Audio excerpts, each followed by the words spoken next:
Revolutionary greetings, everyone, and welcome to this webinar. And we apologize to everyone for actually starting late today due to certain technical issues.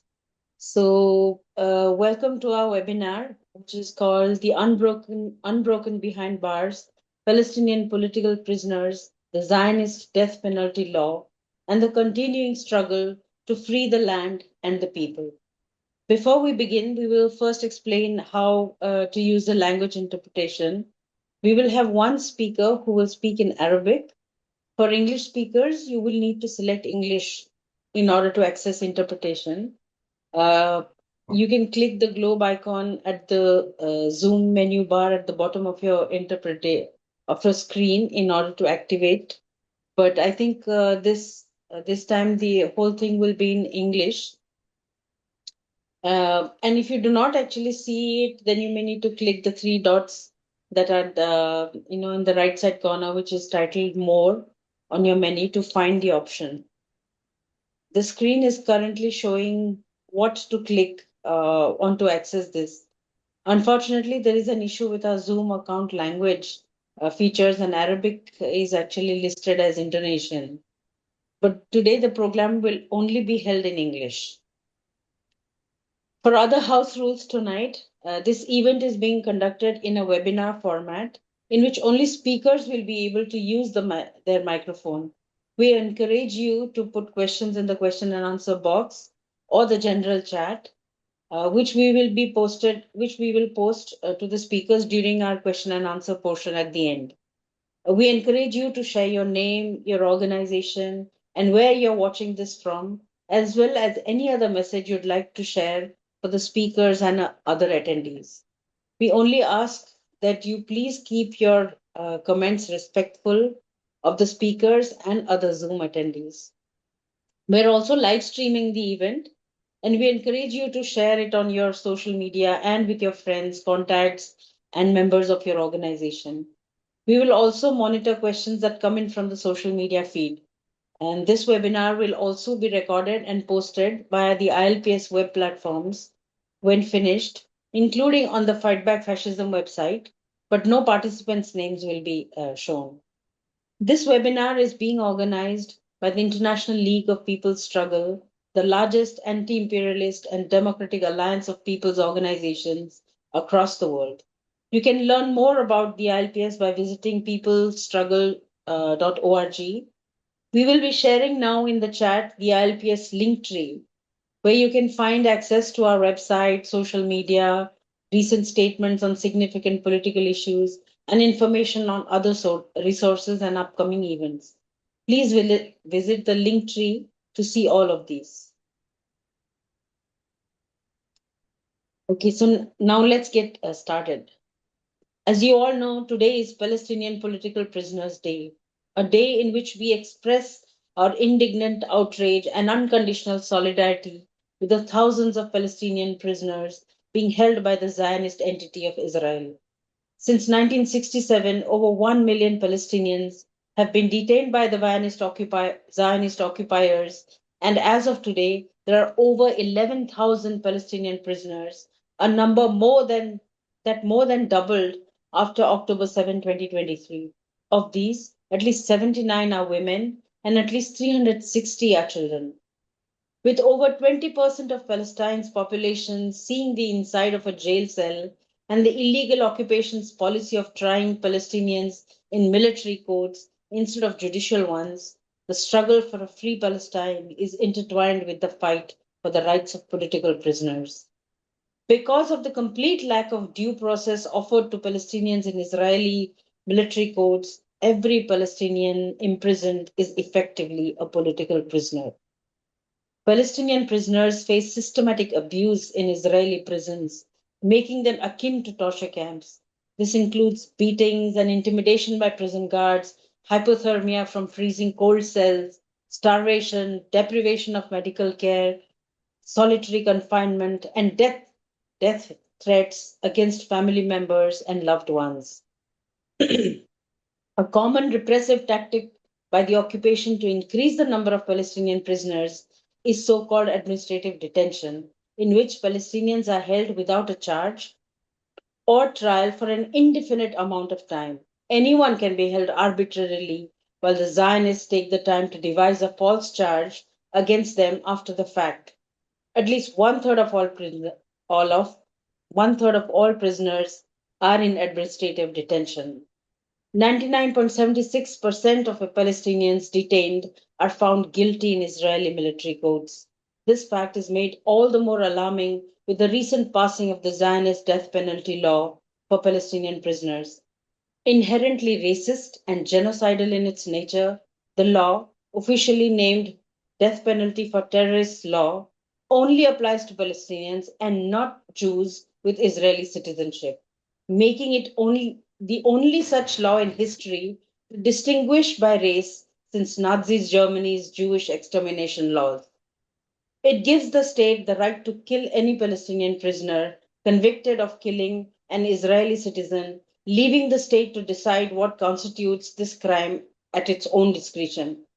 The fact that there are so many Palestinian prisoners, including many children, imprisoned without charge under so called administrative detention, only to be charged later for a murder they did not commit, is an alarming sign of how arbitrary and widespread these state killings may go. This law is not an isolated legal development. It is a calculated instrument of terror and genocide aimed at crushing the Palestinian people's legitimate resistance against occupation and colonization. Israel seeks to legitimize extrajudicial killings already perpetrated with impunity against Palestinians, both within and outside detention facilities. The death penalty law is a deliberate attempt to liquidate the unbreakable resistance within the Zionist dungeons and create another tool which to continue the genocide. But Palestinian prisoners are at the heart of the resistance, being those who have been denied of all their personal freedoms, yet still maintain their steadfastness and organization behind bars. They inspire the world through their well coordinated hunger strikes and solidarity movements built with activists on the outside to expose the brutal conditions they face to the world. The brave Al Aqsa flood operation launched on October 7, 2023, put freeing political prisoners at the forefront of its mission. Many of the Palestinian resistance fighters today were former political prisoners as children. On this day, Palestinian Political Prisoners Day, we globally reaffirm our unwavering solidarity with the struggles of Palestinians imprisoned by the utterly fascist Zionist settler colonial regime while continuing to uplift the fight to free the entire land of Palestine from the river to the sea. We will hear today from speakers who are wholly engaged in this fight, and we hope that you will take inspiration from them. We will also be presenting the outcomes of the 2025 International People's Tribunal on Palestine and the ongoing need for ever broadening solidarity with the Palestinian people. Our first speaker will be Kamil Abu Hanish. Kamil Abu Hanish is a leading member of the Popular Front for the Liberation of Palestine, a writer and a poet from Beit Dazan from Nablus. Arrested in 2003 during the Second Intifada, he was sentenced to 9 life terms plus 78 years. After over 22 years in prisons, he was liberated on 13 October 2025 and exiled to Egypt. Despite harsh conditions behind bars, he earned a master's degree in political science and wrote over 16 books, including novels and political works. In exile, Kamil continues his political and intellectual work for Palestinian liberation.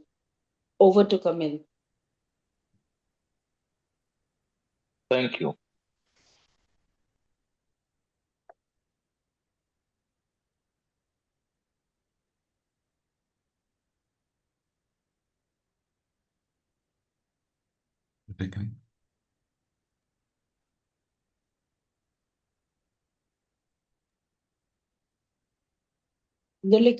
You can ask Kamil to start to share. جميل هيك بلش كلامك. أيوة سامع بلش.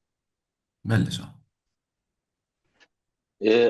في البداية نحن سعداء جدا بحضورنا بينكم ونشكركم على هذه الاستضافة We are very pleased to be وهذه here and we thank you المشاركة for this presentation. Yes.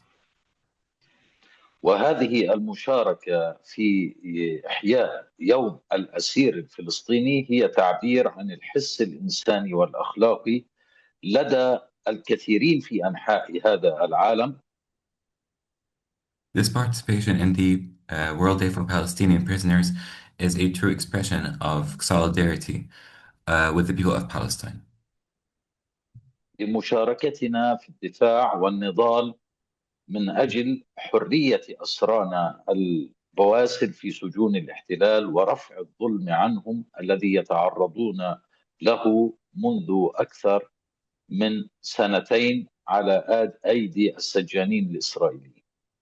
It's the participation in the liberation of these prisoners and breaking the injustice they have went through for the past 2 years at the hands of their Zionist prisoners or jailers. في حديثي عن ما يجري في السجون الإسرائيلية الآن أود أن أقسم الموضوع إلى مرحلتين، مرحلة ما قبل 7 أكتوبر ومرحلة ما بعد 7 أكتوبر. I would like to divide my speech into two parts, before the 7th of October and after the 7th of October. قبل 7 أكتوبر يعني تمتد هذه المرحلة منذ عام 67 وحتى أكتوبر عام 2023. This has been going on before 7th October, from the year of 1967 to the date of 7th of October 2023. ففي هذه المرحلة خاض الأسرى الفلسطينيين طوال عقود من الزمن نضالا طويلا ضد مصلحة السجون الإسرائيلية لتحسين شروط حياتهم داخل السجن. In this stage, Palestinian prisoners have waged a long struggle against the Israeli jailers to improve the situation inside Israeli or Zionist jails. ونظمت عشرات الإضرابات عن الطعام، واستطاع الأسرى أن يحصلوا المئات من المكاسب والحقوق داخل السجون، حتى غدت أوضاعنا داخل السجن نسبيا جيدة. كانت لدينا مكتبات، كان لدينا طعام جيد، كانت لدينا زيارات أهل، كانت لدينا حياة ثقافية، حياة اجتماعية، ننظم أوضاعنا، واستطعنا أن نبني مجتمعا وحاضنة للأسرى الفلسطينيين الذين توافدوا على السجون طوال عقود من الزمن. Thousands of food strikes have been organized, and Palestinian prisoners have succeeded in improving their situation. We had libraries, we had good food, and generally we had a relaxed situation and a held together society among the Palestinian prisoners. استطاع الأسرى أن يشكلوا ما يسمى بالحركة الأسيرة، وهي حركة مناضلة استطاعت أن تنظم حياتها جيدا وتناضل ضد السلطات الاحتلالية كلما حاولت هذه السلطات انتزاع حقوقهم. بمعنى كانت أوضاع الأسرى الفلسطينيين نوعا ما داخل السجون منظمة، كان لدينا مكتبات، كان لدينا جامعات، كان لدينا جلسات ثقافية، كان لدينا تنظيم اعتقالي، وكنا نستوعب المئات والآلاف من الأسرى الذين كانوا يتوافدون على السجون، نعلمهم، نثقفهم، نعتني بهم. وفي عندما يتحرر الأسير يكون لديه شهادة جامعية ويكون لديه ثقافة عامة ويكون أوضاعه بشكل عام جيد. Palestinian prisoners have succeeded in organizing a Palestinian prisoners movement to organize prison lives for Palestinian prisoners and struggle against the Israeli jailers' injustice. We had libraries and universities where the prisoners could learn and receive an education and graduate with diplomas from the prison. نعم، كنا نعتبر السجن هو ميدان جديد من ميادين النضال الوطني الفلسطيني، حيث كنا جزءا من الحركة التحررية الوطنية الفلسطينية من أجل الحرية والانعتاق من الاحتلال وتحرير بلادنا وبناء دولتنا المستقلة. Prison was considered a new front for the struggle for Palestinian liberation, where, aside from the life outside of prison, where Palestinian prisoners can struggle for the liberation of their nation. نعم، إذا كانت السجون قبل 7 أكتوبر نسبيا جيدة. كانت لدينا الكثير من الحقوق التي حصلناها بفضل عذاباتنا وإضراباتنا عن الطعام وسقوط المئات من الأسرى طوال هذه العقود شهداء من أجل أن نعيش بكرامة داخل السجون. ولكن هذا لا يعني أننا كنا في جنة عدن، أي كنا في فندق 5 نجوم كما يدعي هذا الوزير الفاشي إيتمار بن كفير، بل كانت هناك تنكيل وقمع وملاحقة ومصادرة لحقوقنا، ولكننا كنا نوعا ما حركة أسيرة منظمة وقوية وتخوض نضالا مشروعا على شاكلة الإضرابات عن الطعام وغيرها من الأشكال الأخرى. Prisons before the 7th of October were relatively comfortable. We were in relative comfort, and many martyrs fell for this to succeed. It was not a paradise of Eden. It was not comfortable as the minister Itamar Ben-Gvir claimed. Rather, it was only in relative comfort where the prisoners could struggle for their living, for the right of a suitable living condition, through hunger strikes and other methods. منذ أن تولى إيتمار بن كفير وزارة الأمن الداخلي في أواخر العام 2022 بدأ يحرض على الأسرى ويقول أن الأسرى يعيشون في 5 نجوم، علينا أن نجردهم من كافة حقوقهم. ولكننا قبل الحرب كنا أقوياء، كنا يعني كانت المقاومة الفلسطينية تساندنا. كانوا يخشون إذا تعرضوا لحقوقنا أن تندلع حرب في غزة، كانوا يخشون أن ينفجر الشارع في الضفة، كانوا يخشون أن يعني تتسع حركة التضامن مع الأسرى. لهذا فشلت سياسة بن كفير في تجريدنا من حقوقنا، لأننا لوحنا بفتح إضراب مفتوح عن الطعام، وهكذا تراجعت هذه الإجراءات إلى أن اندلعت الحرب في 7 أكتوبر. Since Itamar Ben-Gvir became the minister in the Zionist government, he started inciting violence against Palestinian prisoners immediately. The Palestinian resistance stood against this, and the occupation would fear unrest in the West Bank and Gaza. So therefore, the situation was kept relatively good until 7th of October in Gaza.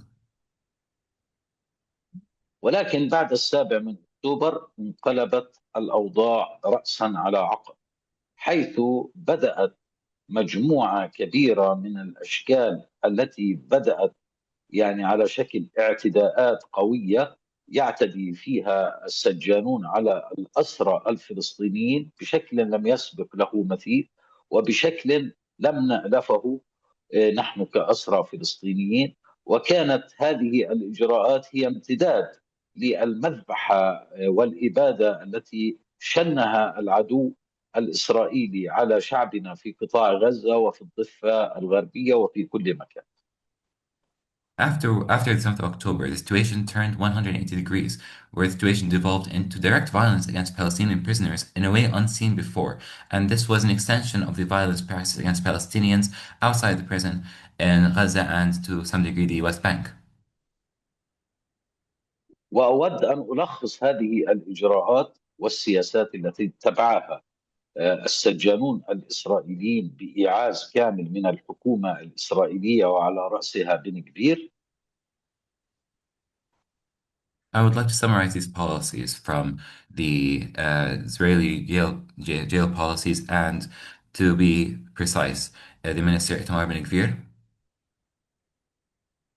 إذا بدأوا في سلسلة من الإجراءات. أولا عزلونا عن العالم الخارجي، منعوا الزيارات العائلية، منعوا زيارات المحامي، منعونا من الخروج خارج الغرف طيلة 6 أشهر بالكامل.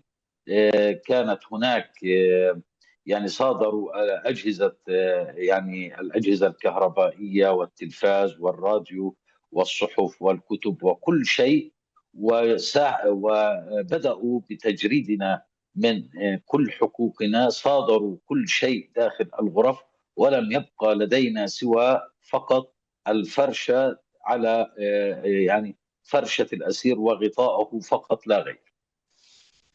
Several policies began. The first one is complete isolation of Palestinian prisoners from the outside world, preventing visits from families and friends, prevented Palestinian prisoners from gathering in prison, and all media was confiscated, phones, newspapers, etc., and everything was confiscated from the prisoners' rooms except for the beds and their blankets.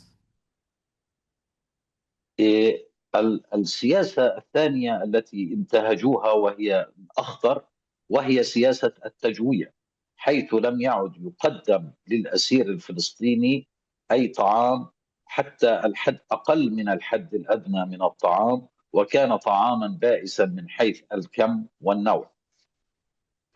Second, and more dangerous, was this policy of starving the prisoners. The food provided was below the minimum quantity needed for survival of the prisoners, and it was of terrible quantity and quality as well.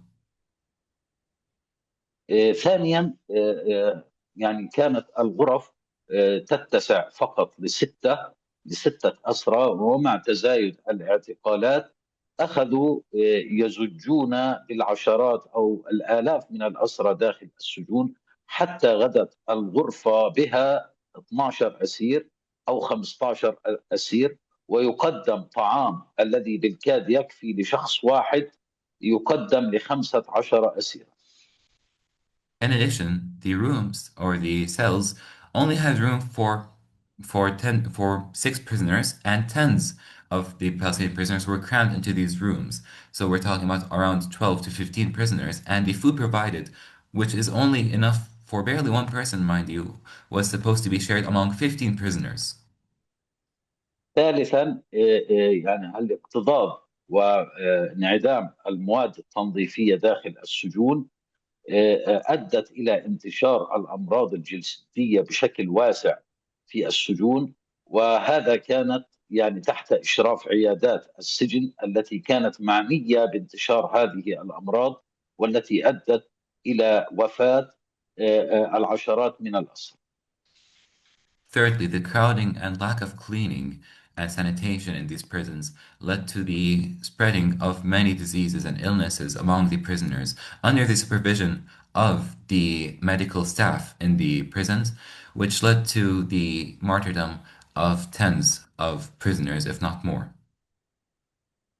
أيضا يعني إضافة إلى ذلك كانت هناك سياسة الإهمال الطبي، لم يعودوا يقدموا أي نوع من العلاجات للأسرى، وخاصة الأسرى ذوي الأمراض المزمنة.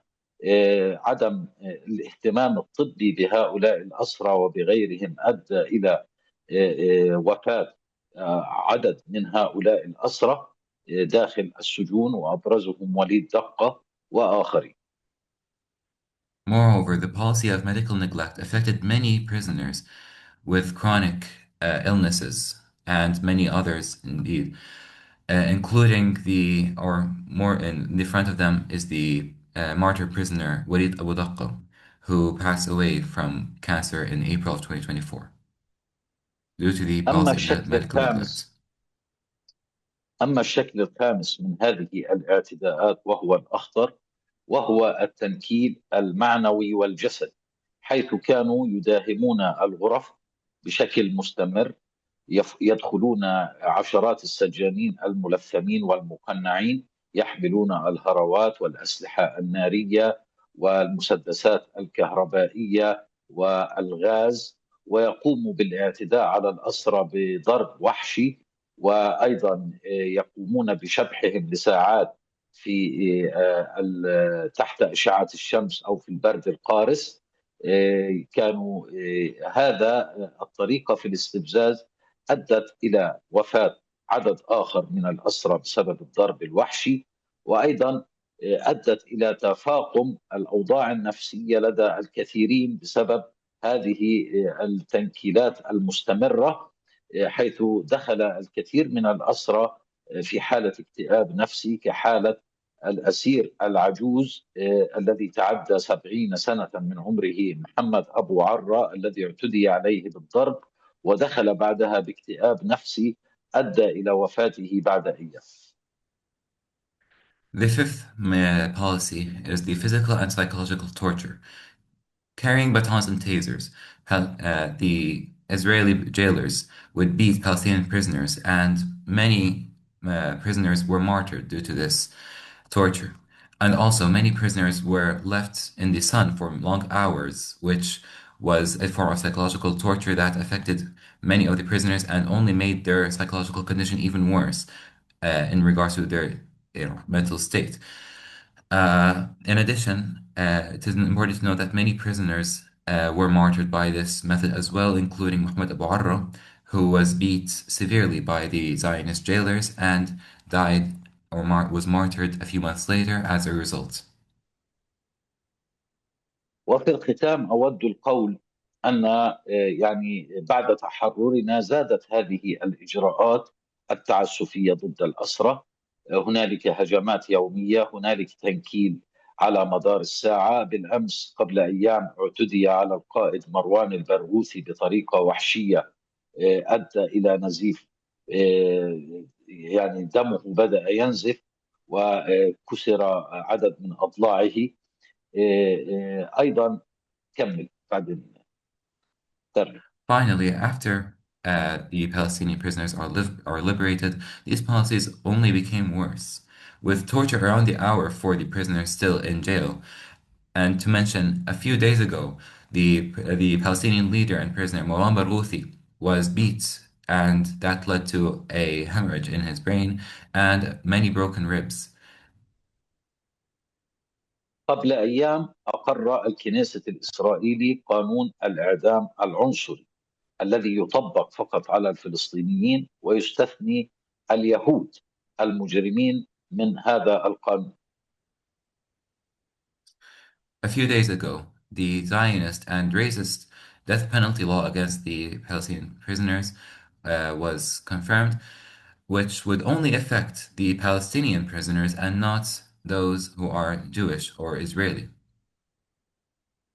إننا ندعو إلى فضح ممارسات الاحتلال بحق الأسرى داخل السجون الإسرائيلية، وندعو إلى ملاحقة القادة الإسرائيليين على شاكلة بن غفير وغيرهم الذين ينكلون بالأسرى ومحاكمتهم. We call to expose these practices against the Palestinian prisoners by the Israeli and Zionist jailers, and to uh, and to court and to take Itamar Ben-Gvir and other Israeli leaders to court again for their actions, so that justice might be found. كما وندعو البرلمانات العالمية لمقاطعة الكنيسة الذي يشرع مثل هكذا قوانين عنصرية. We call world parliaments to boycott the Knesset, which passes such racist laws. وأخيرا ندعو الصليب الأحمر لزيارة السجون الإسرائيلية، حيث أن هذه المنظمة لم تقم بزيارة واحدة منذ أكثر من 2.5 عام، وإذا كان الاحتلال يمنع هذه المنظمة من دخول السجون، فإننا ندعو الصليب الأحمر ليقوم بالإفصاح ويعني إنزال البيانات والمؤتمرات الصحفية ويفضح السلطات الإسرائيلية على هذا المنع من دخول السجون. وشكرا جزيلا لكم. And finally, we call on the Red Cross to visit the Israeli jails as it has not visited them in 2.5 years. If they are being prevented by the Zionist government, we call on them to expose them through press conferences or otherwise. And we thank you.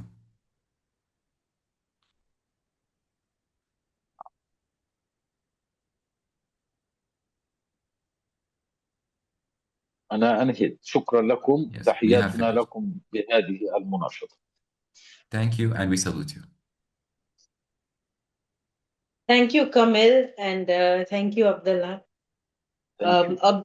Kamil, very, like, it shocks us to think that the food for one person is to be eaten by 15 prisoners, and starvation, overcrowding, denial of medical health care,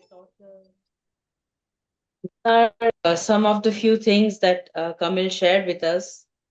And thank you, Kamil, again, and thank you, Abdullah. We will now Thank you. take a break to listen to a song in solidarity with the Palestinian struggle.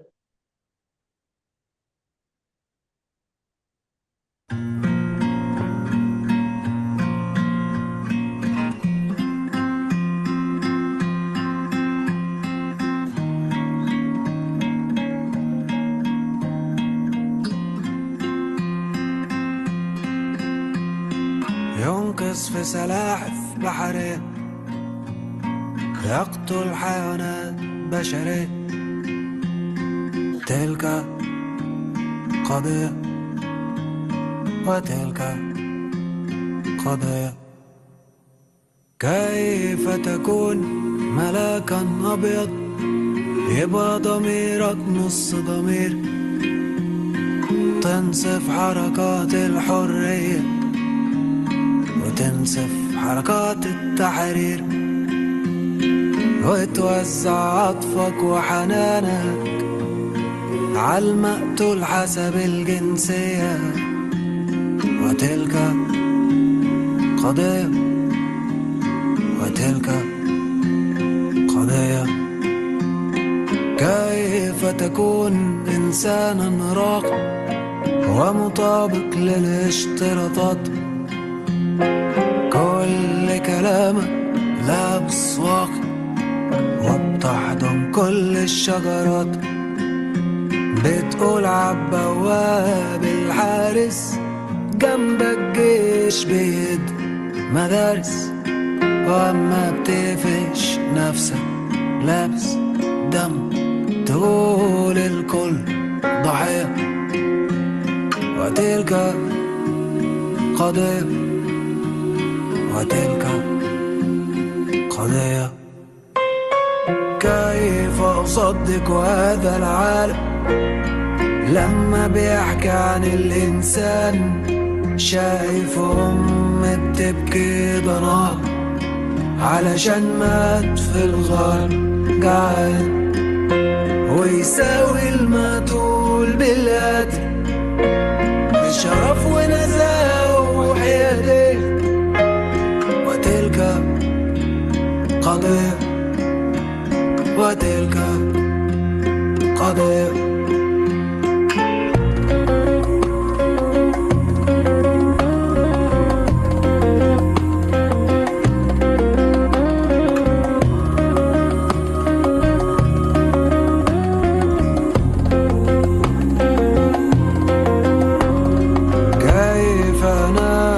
قرير العين وأضع سدادة أذنين، والعيلة المدفونة في بيتها ممنوع حد يخش يغتل، وكأن الأرض اللي فوقيهم مش تبع الكرة الأرضية.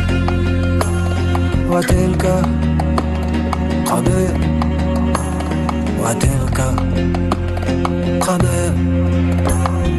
كيف تعيش في سجن واسع زنازينة ومن نار ورماد، وتقوم من تحت الأنقاض تتشعل في رقاب القاتل، تجمع أشلاك وتاتي وتوري الدنيا الكدابة كيف يسير قانون الغابة. من أين طريق الحرية ومن أين توتا الدبابة؟ مش فارقة العالم يتكلم، موت حر وما تعيش مسلم، تلم جيل ورا جيل يتعلم كيف يعيش ويموت لقضية بالنادي على عالم مين، علشان يستنكر ويدين بين كما شئت في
That was really powerful. Uh, uh, Thank you. Our next speaker will be Musher Al Farah.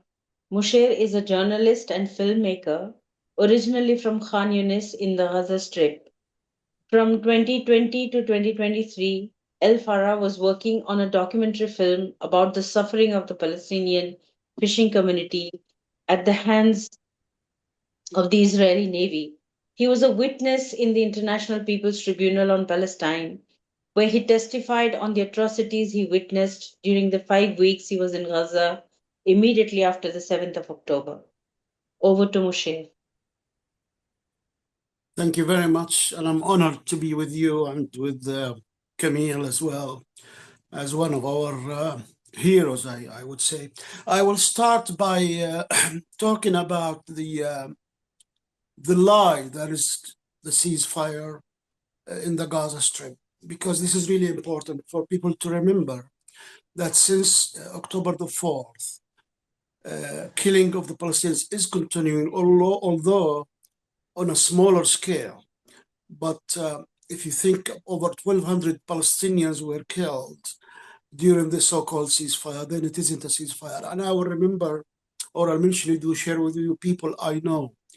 Like I have a good friend in the town of Bani Suhaila, immediately on the border of Khan Yunis, and his son Hamad, 13 years old, dared to go to the rubble of his house, which is on the borderline of the yellow area. 13-year-old looking in the rubble of his house for his books and toys and whatever, and he was shot by a quadcopter, a drone that is partially made in Britain and other European countries in America. Only 5 days ago, somebody I know called Mahmoud Al-Bayouk from my own town, Khanis, was sitting outside his house with his son Yahya on his lap, 18 months old, and he was again shot by another drone and killed. Both of them were killed. And we also, the beautiful child Ritaj and her family were killed 4 days ago. And only yesterday, 2 days ago, they bombed a traffic police car and killed 6 people. And they are bombing the tented camps. The attacks are in thousands, almost every day. And the killing is continuing. Not only the killing, the tragedy, the human tragedy of Palestinians who are living in tents now for the 3rd year. Over 1.2 million Palestinians are still living in tents, mainly in Al-Mawasi area of Khan Yunis, in Deir al-Balah, in Gaza City, on the port. People who had to leave their homes from the north, living in circumstances that are really terrible, and it's not suitable for human beings. And the most recent attack is something like an epidemic happening in those tents, with massive sized rats attacking children and men and women during nighttime. And it's really a real tragedy and concern for lots of illnesses that those rats could cause. And of course, people don't look at the environmental impact of this when you have 1.2 million living in tents and the trash that is produced. And I'll give you just one example or 2 examples from Khan Yunis town, my own town, and from Gaza. The UNICEF has started a project only 3 months ago to start collecting the trash from near the Al-Mawasi area, one area of Al-Mawasi, which is opposite Khan Yunis, not all of it, because Al-Mawasi goes from the border of Rafah to Deir al-Balah, south of Deir al-Balah. And 1,000, the estimate is 120,000 tons of trash are piling up with all the illnesses that you can see, the insects, whatever. And in Gaza City, in the area of Souq Fras, the Fras market, which is in the city, the heart of the Gaza City, again, one area of Gaza, 360,000 tons of trash. Of course, all the environmental impact is that is terrible, not only for Palestine, but for everything, for all over, because this will cause a lot of illnesses. As I said, this will destroy the agricultural land, because they have to dig agricultural land to bury the trash there. And people don't look at that. Of course, the continuation of food shortage is heartbreaking, because since the illegitimate attack on Iran by Israel and America, Israel sealed the border, so there is nothing there, and people are finding it difficult to find necessities. So all aspects of the genocide are still ongoing on a smaller scale. And of course, the people who are injured, a lot of people lost their limbs during this ceasefire, tens of Palestinians, men, women, and children. And let's not forget, not only the tragedy of the 75,000 Palestinians and more whose bodies haven't been recovered yet, but also the beautiful children, over 5,000, who lost limbs, arms, either hands or arms or legs, and of course 14,500 in total, including the adults. This is like as a result of the cowardly, war crimes of attacking civilians. I'm not saying rhetoric when I say this Israeli army is very cowardly, because they have developed this theory, which they call a Dahya doctrine, from the Dahya in Lebanon in 2006, where for them to conquer, they destroy every aspect of life around the area they are fighting in, and they are doing it now in southern Lebanon. And I take this chance, and Dahya, of course, I take this chance to send, on behalf of all of us, great salute to the heroic people of Lebanon, South and Dahya and Al-Biqah, who are resisting or resisted the ceasefire or truce was agreed yesterday. I hope it survives. But those are heroic, and the Israeli army, the cowardly army, when they are fighting real battle, they don't win, because Ben Jbeil, the heroic town of Ben Jbeil on the border, has been occupied and liberated for 2-3 times so far. We salute all the Lebanese people. We could sympathize with their suffering, and to us, Lebanon, Palestine, anywhere that there is oppression in the world is our cause and our struggle, because this is what we have to remember. Now, the sad thing is, the world is turning a blind eye, and has turned a blind eye in the past, and is turning a blind eye now to the genocidal statements by the Israeli officers. Those are not people like you and I who don't hold big offices. They are people in power, and they're still saying the same genocidal statements about the need to cleanse the Gaza Strip, to move the people out, about fighting human animals, about the fact that there is no innocent Palestinians in the Gaza Strip. Men, women, and children are all terrorists. And the fact that some of them said, and they are saying, the only way is transfer and just move everybody out. And the world is not paying attention. Every time there is genocidal statement.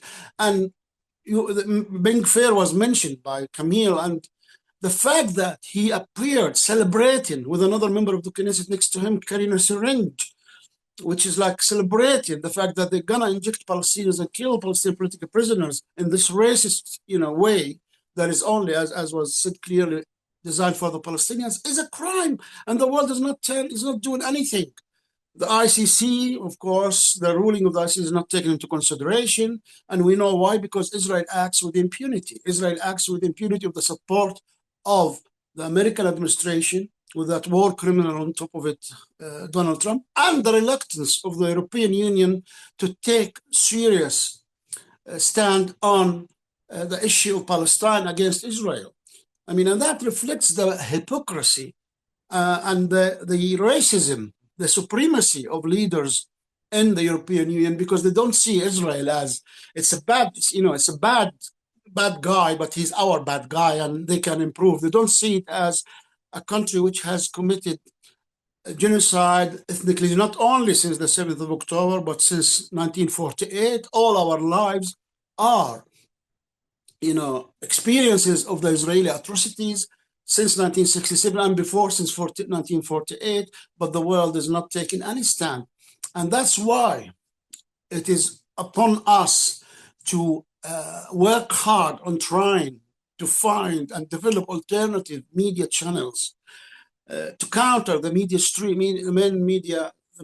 media, which is really culprit in the killing of the Palestinians, culprit in any injustice that is committed by capitalist, imperialist regimes in the world. And let me say something.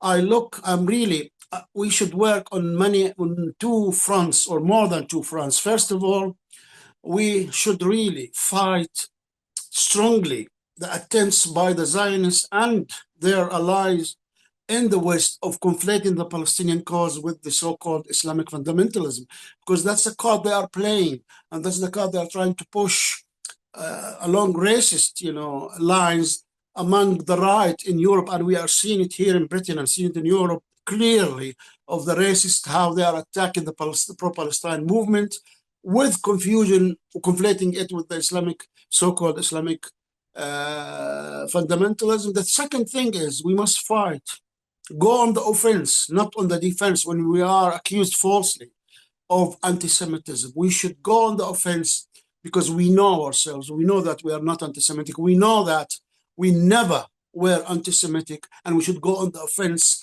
and accuse everybody who brings accusations of anti-Semitism to the pro-Palestine movement as being culprit in trying to cover for long decades of Israeli war crimes and lately genocide against the Palestinians. And again, if they do that, then they are culprits, and we shouldn't hesitate to do that. And then the most important thing, in my view, is to put the Palestinian cause on the internationalist track.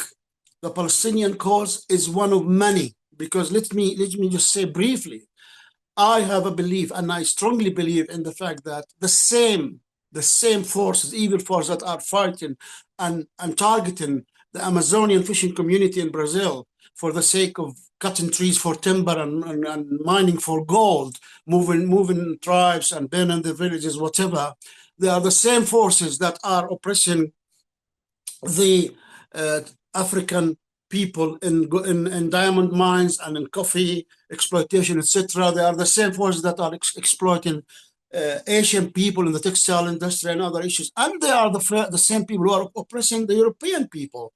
Because let's take, for instance, the massive capitalist company BlackRock, and how it exploits the people of Ireland, Republic of Ireland, by manipulating the market, the property market, and making it impossible for youngsters to rent because they put the prices so high. All these are culprits, are partners of the industrial military complex that is, of course, in bed with the Israeli state and the Israeli army, and that is part of the Palestinian suffering. So it's all one struggle, one international struggle, and it must be emphasized on these bases.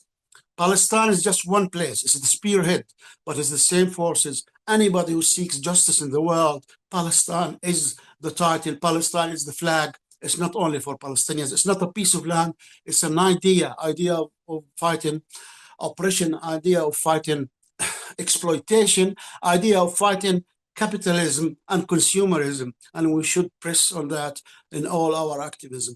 And of course, the attacks of the Israelis I mentioned are continuing in the Gaza Strip and the West Bank. We see what's happening in the northern part of the West Bank.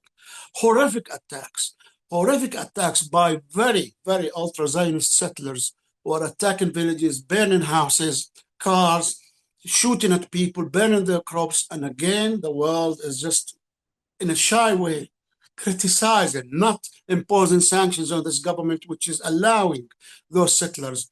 Itamar Ben-Gvir actually gave them the money, the weapons in a ceremony, and said to them, go and do it. And that was seen by people and all over the world, but nobody takes action because of what I said, racism at the heart of it, supremacy at the heart of it. And of course, I would like to mention as well a very big problem for our brave fishing community. Something was mentioned in the introduction about the film I made.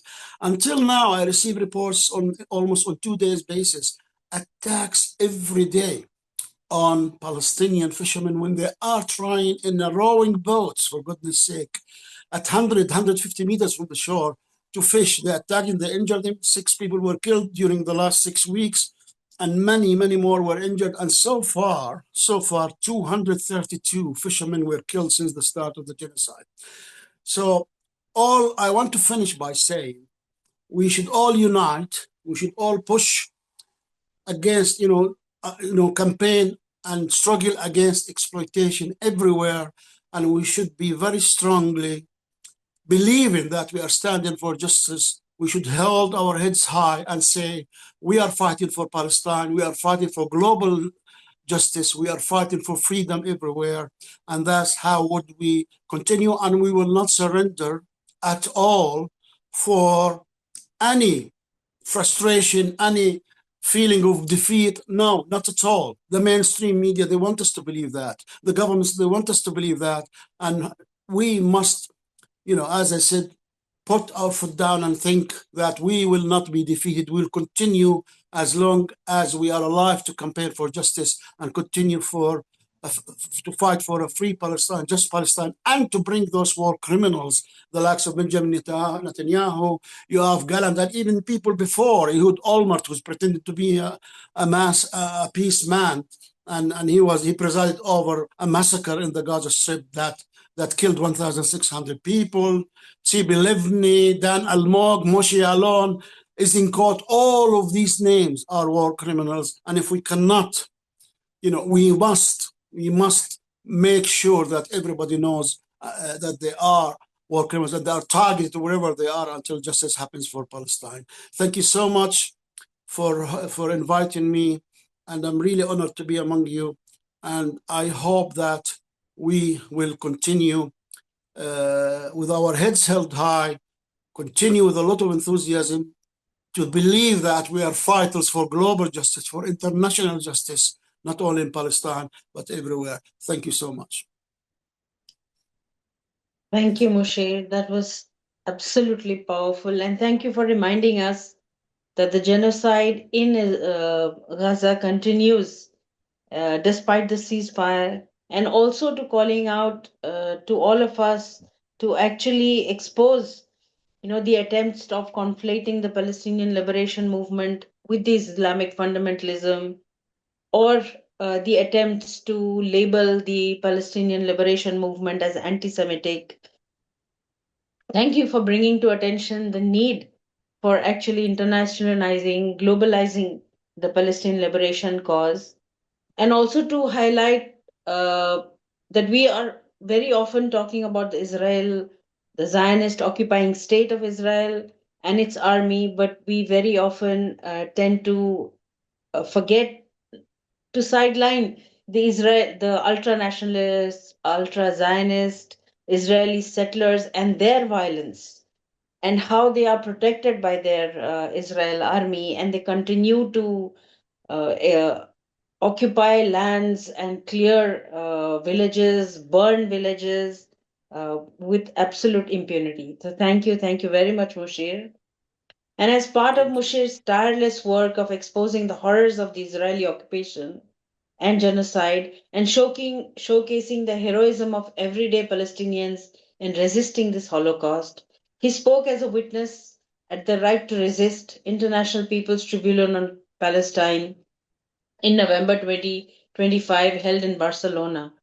This groundbreaking tribunal found Israel, the US, and other entities complicit in genocide, ecocide, and forced starvation of Palestinians after 2 days of in-person, virtual, and written witness testimony delivered before a panel of 7 esteemed jurors.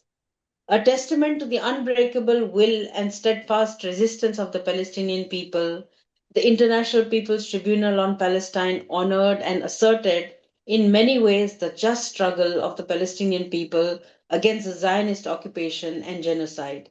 It drew on legal procedures such as the Algiers Declaration on the Rights of Peoples and the United Nations Right to Development to assert the right to resist under international law. We will now listen to the powerful closing statement presented by the tribunal prosecutors. This is Jean Farmon of the International Association of Democratic Lawyers, a distinguished Belgian lawyer specializing in criminal law, international humanitarian law, and human rights law.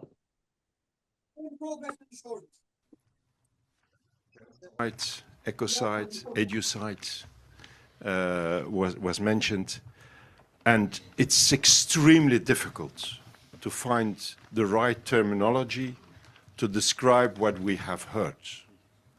Because, as Raji Sourani said in testimony, it seems to be an unprecedented process. It's a process of such amplitude, it's violations of such an amplitude that it's difficult to put them under one legal category, and it's even difficult to find a word to describe all this. And I think I liked a lot what Dr. Omar Nashabe said this morning. He suggested to call it metacide. Metacide, the destruction of everything. And I think that is actually what we heard through the testimonies and the witness statements we heard. I don't want to go through everything, but 100% of the food production destroyed, as Mohammed al-Bakri explained. The food distribution destroyed. The third day of this conflict, the whole fishing industry destroyed. The land burned to the point where it is black and cannot be, you even can't use it again for agriculture. I was particularly puzzled also about what Dr. Diana Nazal showed us. The price of flour from €8 to €1,000 a kilo. Flour is bread. It's the basic food of humanity since agriculture started. Tomatoes, €163 for a kilo. So you destroy the production. You make sure that the prices go up so that people can't make bread. You destroy the bakeries. You destroy the warehouses. And that is how you organize forced starvation. It's not only about not letting food in. It's a much more, I would say, holistic process. It's a process where you destroy every possibility for the people of Gaza to have access to food. Every single possibility. And then we saw this scheme from Dr. Nazal a few moments ago. How when you destroy every possibility for the people to feed themselves, how it destroys the body. From the hair to the skin, the organs, everything. We heard about and we saw examples of the habitat being completely destroyed, the houses. We heard about how medical care is made impossible. I was sometimes things are in the detail. When Mushir al-Farah made his testimony, and when we saw these terrible images of buildings being destroyed, I was struck by the fact that one of the first people who was killed there, one of the first, was a pharmacist. So you kill doctors. You abduct them and torture them, as we know has happened. You have snipers shoot at medical personnel like it happened in the Nasser hospital. You kill the pharmacists. You bomb the house of the pharmacist. So that all these terrible consequences of war and all these terrible consequences of the starvation, that there is even no possibility to get medical care, to try to somehow, I would say, help the people with the wounds and help them also with all the medical consequences of what we have heard. You destroy the energy infrastructure, because if you destroy the energy infrastructure, then you can't produce water, clean water, and if you can't produce, you can't pump water from the wells to the agricultural land. You destroy the sewage treatment, so that diseases spread, which you then can't heal. You can't take care of the people because you destroyed the medical infrastructure. And you destroy the education. You destroy the universities. You destroy absolutely everything. You try to wipe out the memories. I would say, from a legal point of view, of course, yes, this is indeed an act of genocide, as it is defined by the Convention on Genocide, imposing living conditions intended to destroy the group. Could it be more clear from what we heard the last days that this is indeed imposing living conditions intended to destroy the group? I think there can be no doubt whatever that this is indeed what we have witnessed here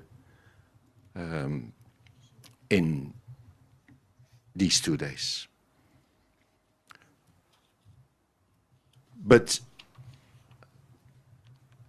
as Raji Surani and Umar Nashabe also underlined, it goes beyond the destruction, the physical destruction of the people of Gaza. It's also the destruction of the rule of law. It's also the destruction of international law. It's the destruction of the only alternative, as Raji always says, to the rule of jungle. And so I think this process, this tribunal, is a part not only of trying to defend the people of Gaza and the Palestinian people, but it's also a part of trying to protect the rule of law against the rule of jungle. If they don't do it, we have to try. With limited means, with limited possibilities, but if all these initiatives throughout the world of solidarity, of all these initiatives trying to do their small part of work, to take that small part of possibility in this gigantic struggle for accountability and also finally for the rights of the Palestinian people to self-determination and to be left alone, as Dr. Nazal said, by the international community, to live their lives. This tribunal is part of that struggle for the rule of law, for the right of the Palestinian people for self-determination and to be left alone by the international community. And that is why I think it is important. And your verdict is one of these building stones of all these efforts throughout the world that are ongoing to try to achieve accountability for what has been done, for the injustice and the crimes that have been committed against the Palestinian people. And from a legal point of view, I would say the crimes against the Palestinian people are of course genocide, are of course ecocide, and are of course also, and I think that was an interesting addition made by Mushir al-Farah, it's also state terror, because it has been also a process of terrorism, terrorizing the population as part of a genocidal plan. And acts committed to terrorize a population are a war crime under the Geneva Conventions, but are also a building stone of genocide. And so from a legal point of view, yes, we have all this. And I would say from a broader perspective, we do have to say that this is even beyond genocide and ecocide, and that it is metacide. And I think that neologism is absolutely appropriate for what we have been hearing and witnessing. I would like to keep it to these few remarks, because I think there is no other way, there are no other words to summarize or to repeat what we have heard from the witnesses. I think our responsibility is now to use the verdict I'm absolutely sure you will render to use that verdict to continue to create awareness, to continue to to help the actions that are needed to develop, to help the boycott, divest, and sanctions movement, and to help all these other solidarity movements. Your verdict will be another element, another instrument that we can use in those movements, because as said by the last witness, the liberation of the Palestinian people is the work of the Palestinians. But, of course, international solidarity is absolutely essential. And don't let us forget that Nazism was brought down by the resistance of the people of the world, that the American intervention in Vietnam was stopped because of the solidarity, because of the struggle of the Vietnamese people and of the struggle, the solidarity throughout the world. And that apartheid was brought down also when we thought that, at a moment when we thought it would never happen. It was brought down by the struggle of the South African people and by the solidarity of the people of the world. And while our governments are accomplices in all this, even if for some it were only by allowing the intimidation, not taking their responsibility in face of the intimidation against, for example, the International Criminal Court. Because if you stop mechanisms that are created to seek accountability, if you intimidate them or you allow it to intimidate, all these are forms of co-participation, of co-authorship, or at least accomplices in the accomplishment of these crimes of genocide, ecocide, and metacide. And so also on this point, I think the indictment very rightly says that it's not only the Zionist entity that commits the crimes, it's also all those who enable it in any possible way, by supplying weapons, by supplying material, by supplying political coverage, or even by not reacting to the intimidation of the international legal system committed by the US and by Israel. Thank you.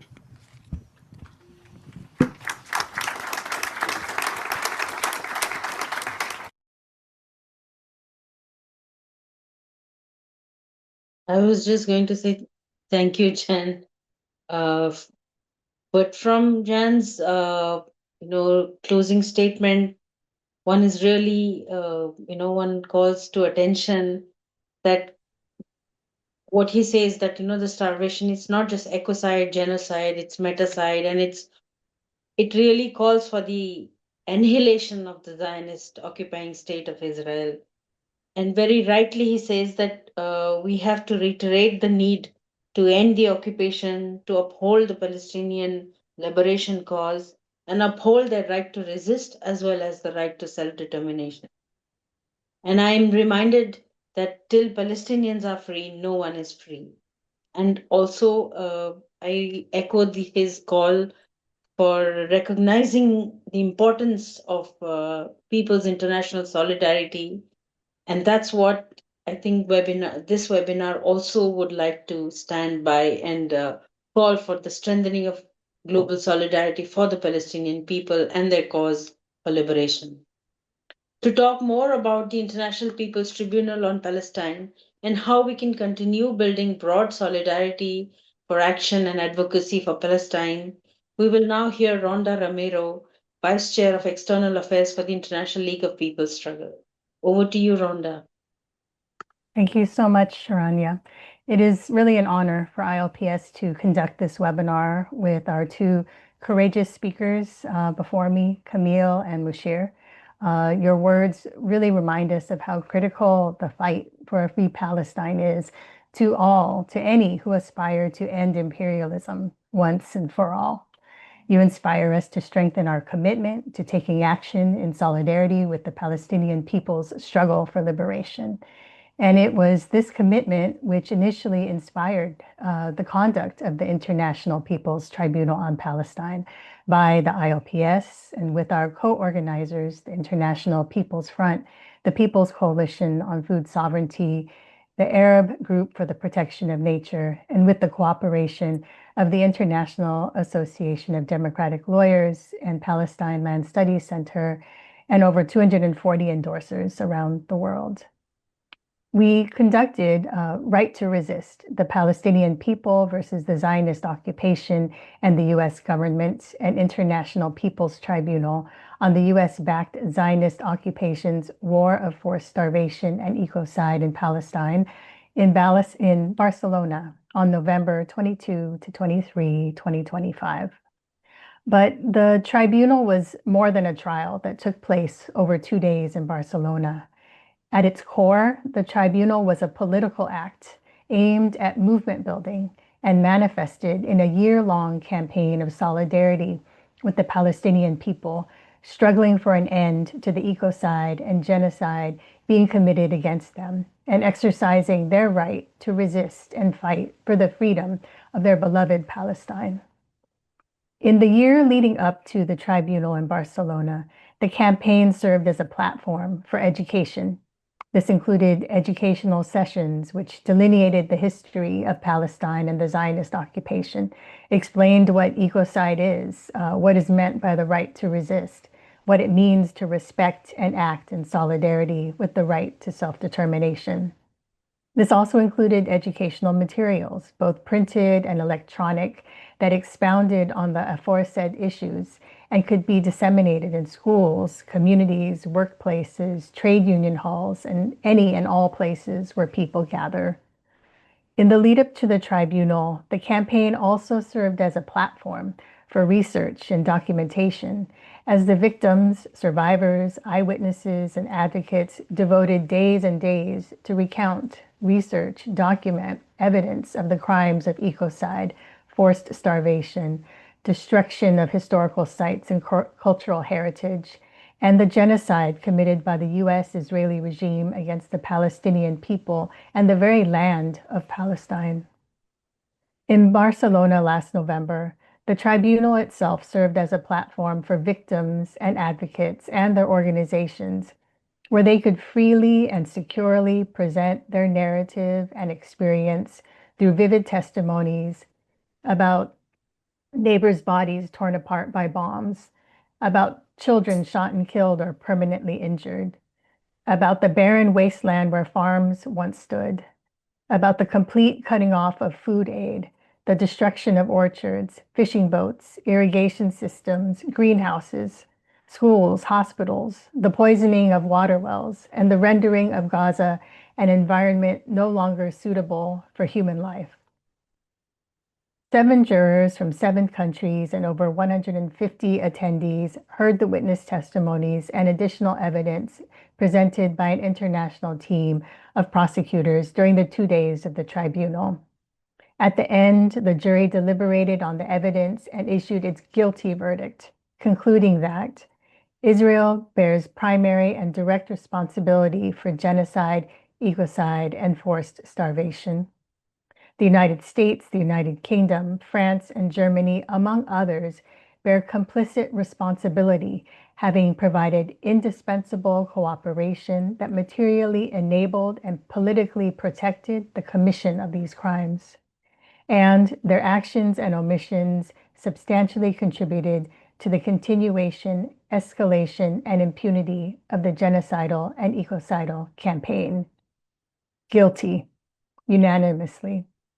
Now, with this guilty verdict and all of the research and documentation leading up to it, the tribunal serves as a moral, political, and diplomatic platform for victims, survivors, advocates, social and national liberation movements to exact accountability against the Zionist war criminals and their imperialist sponsors for the crimes of ecocide, famine, forced starvation, and destruction of cultural and historical heritage that aimed to result in the genocide of the Palestinian people and the total erasure of their history and existence.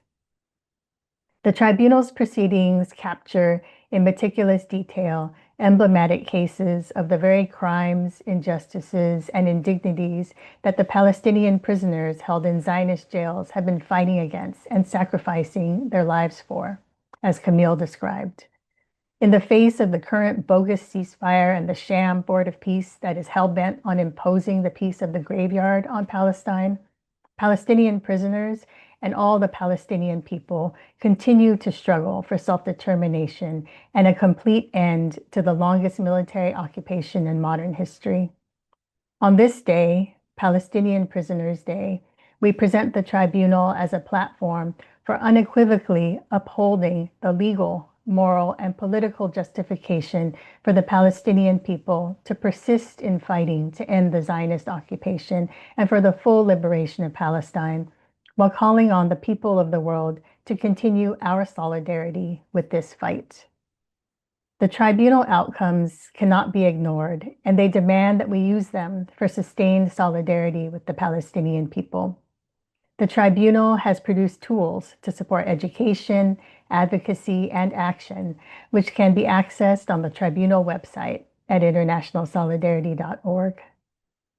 Organizers of the tribunal are committed to further developing the tribunal as a platform to expand solidarity with Palestine. More information on how to get involved with this platform will be coming soon. Please see the website for more information. We ask that you join us in continuing education. We ask that you can join us in continuing advocacy. We ask that you join us in protesting, boycotting, and taking to the streets. And we ask that you join us in wielding the outcomes of the tribunal as a weapon of solidarity that supports the Palestinian people as they push forth in striking decisive blows against the Zionist occupation and its imperialist backers until Palestine is free, from the river to the sea. Free Palestine and long live international solidarity. For ILPS, we see that while imprisonment of Palestinians is a key tactic for the Zionist occupation, we also know that the struggle of Palestinian political prisoners is central to the national liberation struggle of Palestine. So at this critical juncture, silence is complicity. The adoption of the death penalty law against Palestinian prisoners is a declaration of this intensified repression against a people struggling for freedom. We must meet this with resolute, militant, and sustained international resistance. In the end, the systematic detention, neglect, torture, and killing of Palestinian political prisoners will only come to an end when the U.S. Zionist occupation itself is overthrown by the Palestinian resistance and true national liberation is achieved for all of Palestine, from the river to the sea. And it is this full liberation of not only Palestine, but of all oppressed nations and exploited classes of the world to which ILPS is completely dedicated. Again, if you're unfamiliar with ILPS or are looking for a central place for ILPS statements, events, resources, and ways to follow and contact us, please visit the ILPS link tree that is being shared in the chat once again. And we thank you all, especially Mushir and Camille and all who have come today or tonight for this webinar. Long live international solidarity. And from the river to the sea, Palestine will be free. Thank you.